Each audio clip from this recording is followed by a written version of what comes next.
pausa, vamos a nuestro segundo bloque. En este segundo bloque vamos a tener la oportunidad de conversar con nuestra Seremi de Salud Pública, la doctora Marta Bravo Salinas. Bienvenida a Café Virtual, Seremi.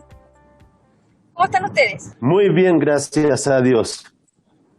En este día martes 9, ¿cierto? 5 días del Día de los Enamorados, el día San Valentín. Romántico.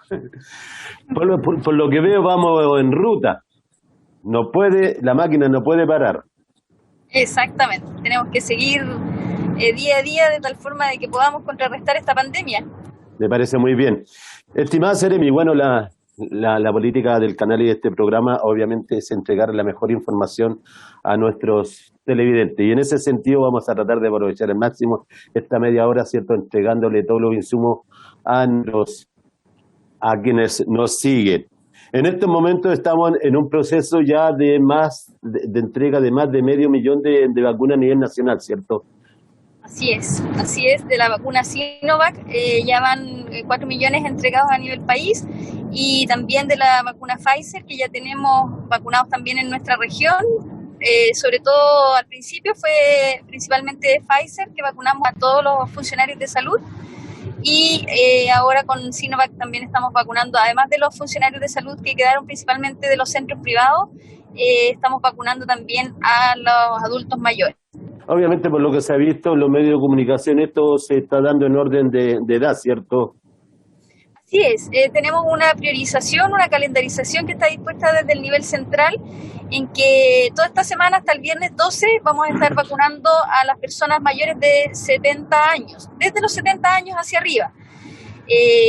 Se ha ido a los lugares a domicilio a vacunar a los pacientes postrados con su cuidador principal también, de tal forma que nadie se quede sin vacunación. En esta semana también están los funcionarios públicos, los funcionarios que cumplen funciones críticas para el Estado, las Fuerzas Armadas, policiales, de orden de seguridad, y también los funcionarios de Sename y de ELEAM y de residencias sanitarias. Obviamente estas vacunaciones se están realizando en todos los consultorios, ¿cierto? Efectivamente, en toda la atención primaria de salud, eso significa consultorios, los hospitales comunitarios también, que son los hospitales que están en El Carmen, en Yungay, en Bulnes, en Quirihue, en Coelemu, también el Hospital de San Carlos y en el Hospital Clínico Herminda Mártir, que se va a vacunar también desde la vacuna Pfizer, que se está vacunando en ese punto de vacunación. Para los efectos, lo que nos comentaba recién, ¿en qué tramo está en este momento la entrega de la vacuna?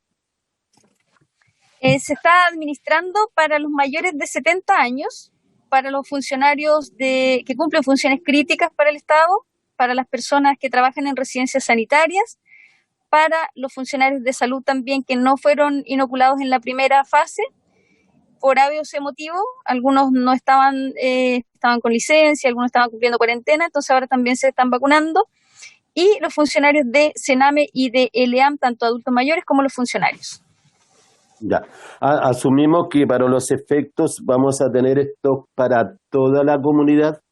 ¿Está garantizado esto para toda la comunidad? Obviamente en forma gradual.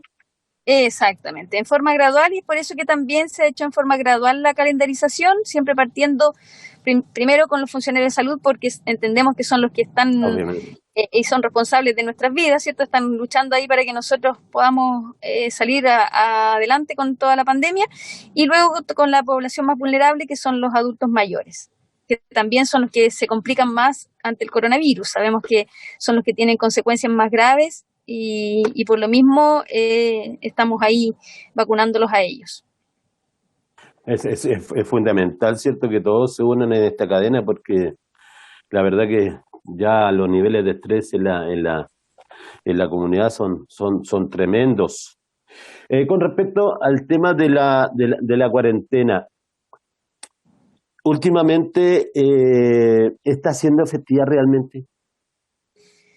A ver, aquí la cuarentena hay que tomar hartas consideraciones. En primer lugar, la cantidad de casos que teníamos activos cuando se inicia es alta, y por lo mismo la reproducción efectiva, es decir, la cantidad de personas que se va contagiando a través de una persona que ya está contagiada, es mayor también.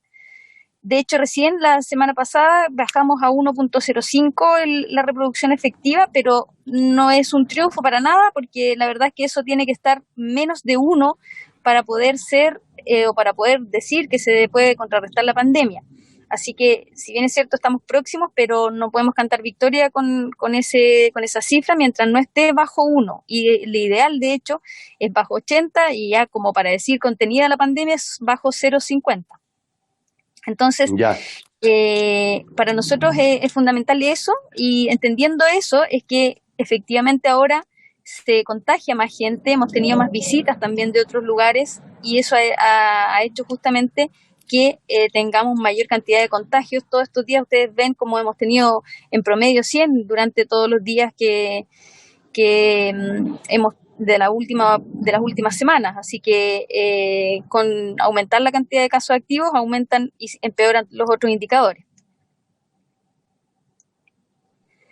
Sí, el llamado es a que no porque tengamos o no tengamos una cuarentena, una medida como esta, no vamos a relajarnos en las medidas, al contrario, las medidas son las que tenemos que mantener siempre. No nos podemos librar de la mascarilla, del lavado de manos, de la distancia física, y eso con o sin vacuna. Todavía tenemos que mantenernos en ese modo COVID de vida. Correcto, porque dentro de lo mismo, yo manejo información, no sé, yo creo que también en el sentido que hay sectores rurales donde ha recrudecido mucho los contagios. Un ejemplo, el sector de Quinchamalí, el sector de Rocapequén, ¿ya? Pero ahí se da un fenómeno muy especial que me gustaría comentárselo. Bueno, usted me conoce, sabe, yo también soy dirigente rural. Entonces, se está dando un problema que es el tema del transporte, ya donde lamentablemente las empresas son muy pocas las máquinas que están poniendo a disposición, y eso significa muchas veces que esas máquinas vienen, pero con mucha gente. Y obviamente al tener, ni tal Dios que una persona contagiada y da el hacinamiento que se produce dentro de este bus, ¿cierto? El nivel de exposición es muy alto. ¿Existe la posibilidad, no sé, de crear algún tipo de política que puedan las empresas, digamos, implementar o integrar más máquinas a los recorridos?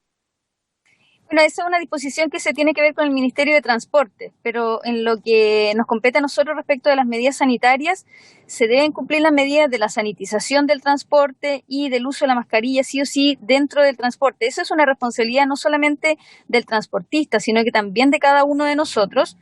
El transportista sí tiene que sanitizar las máquinas siempre y constantemente, si no, no vamos a tener una disminución de la propagación del virus ahí en el transporte, pero el uso de la mascarilla depende de cada uno de nosotros, y el transportista no puede dejar subir a alguien que no tenga su mascarilla y bien usada, porque no nos sirve de mucho tener la mascarilla bajo el mentón o bajo la nariz, porque al final no nos está protegiendo de nada ni estamos protegiendo a la otra persona.